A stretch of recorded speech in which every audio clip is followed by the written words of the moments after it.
Alrighty, so this is the tutorial video for step 1 on this ambient music project. Before you do this step, I would definitely hope that you take the time to read this information about ambient music, the history of it, kind of what it is. There's some great examples for you to listen to on YouTube just so you can kind of get the idea of um, what ambient music really is. And then for this first video, we are going to be just covering these first couple of steps where we're going to create your session, we're going to name it, save it, and then load in some instruments. So let's get to it. First, we'll open up Ableton, which is just a gray square down at the bottom that says live. And it should look something like this. Yours also might have this window here on the side. This is your help window here. In general, I don't think you're going to need access to it while you're working on assignments. So I recommend you close it by clicking on this little X right here. Give yourself some more screen to work with there. And the first thing we need to do always when you do an Ableton project is save, so that you can name it and you know where it's going to save. So if you go ahead and click on File up top and go to Save Live Set right here, you can see there's a shortcut for that, which is Command S, and it will bring up this menu. And there's two things you need to be aware of here. The first one is where are you going to save it to. So do look on the left hand side and make sure you know where it's saving to. Now I'm doing this demo on my home laptop, and so I don't have all the same spaces that you have on your laptop, but you should be looking under devices, or I'm sorry, there should be one that says locations there. And there should be one that says audio student, and that's the drive that you're sharing to or saving to. And you should have already created a folder on that drive, again the audio student drive, that has your name on it. So I'm going to go ahead and just save mine to my desktop. I've made an audio student folder there, but don't you save yours to your desktop because then you'll lose it when your computer shuts down. So anyway, select where you're going to save it, and then we're going to name this. Make sure your name is on it. I'll put Ryan, and then this is ambient music. Just like that. Hit save, and now you can see up top my project is named. And from here on out, if you push Command S, it will save. It won't do anything fancy. There will no other window will pop up just like it did the first time, but it will just save automatically also in the background. And so you're good to go once you do this save once. So the next thing we're going to do is we need to find some good ambient instruments that we're going to make our music with. And if you listen to the examples, you notice that there's probably a lot of like piano and strings and really mellow synths, things like that. And so those are the kind of sounds we want to look for ambient music, things that aren't too obtrusive or in your face. So first of all, we don't need these audio tracks, these two right here. So if you just click on the one, you'll see it highlights blue, and just hit delete and then delete again, and you're just left with 2 MIDI tracks.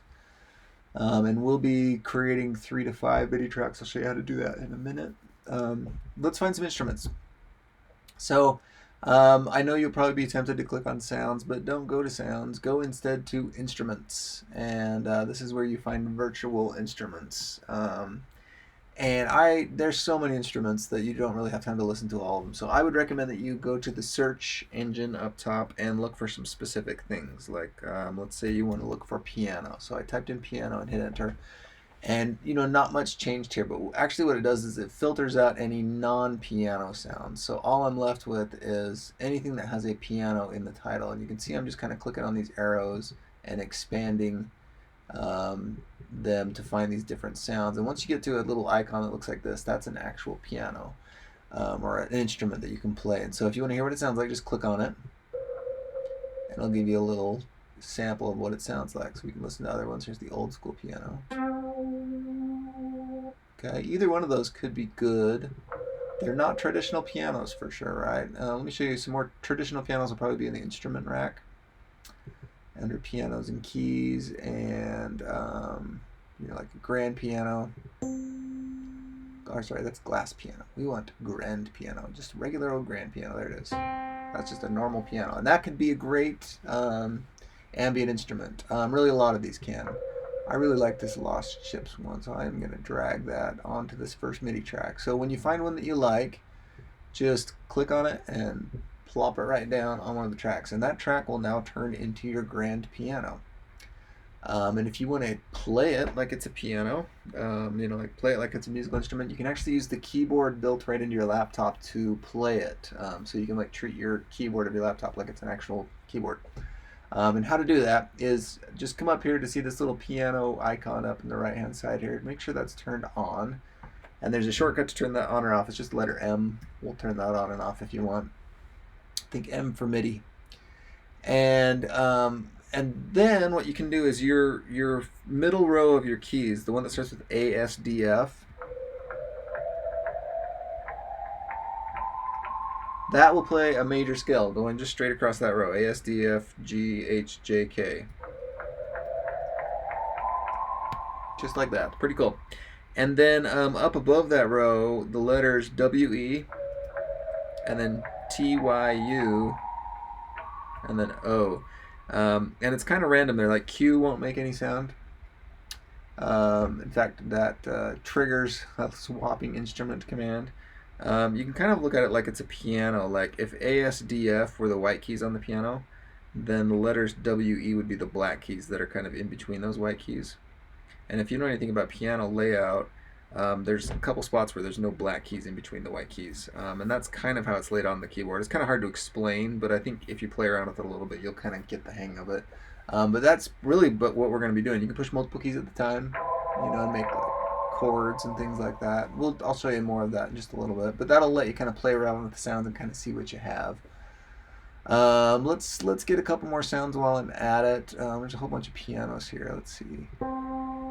That could be cool. Let's grab that one, Electric Piano Days. So I'm going to click on that, just drag it to the next MIDI track. And then some other good ambient sounds would be like strings, right? Violins and things like that. So I'm just going to type in string.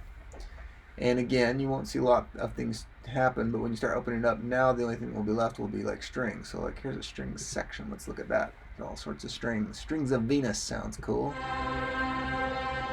That's cool, but it's probably got too much stuff, too much sonic information in there for ambient music. That's just my own personal take. What about M-tron strings? Cool, maybe. Full layer strings. Ooh, that's kind of cool. Stealthy pizzicato.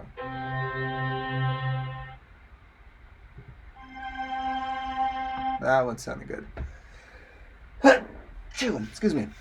So I'm out of MIDI tracks, but really all you need to do to create new MIDI tracks is just take a sound and drag it anywhere in this open gray area, and it will plop in a brand new MIDI track there for you with the sample loaded. And your goal for this first step is just to find 3 to 5 sounds that you think you can work with in your ambient composition. Let me just show you a couple other things before we wrap up here.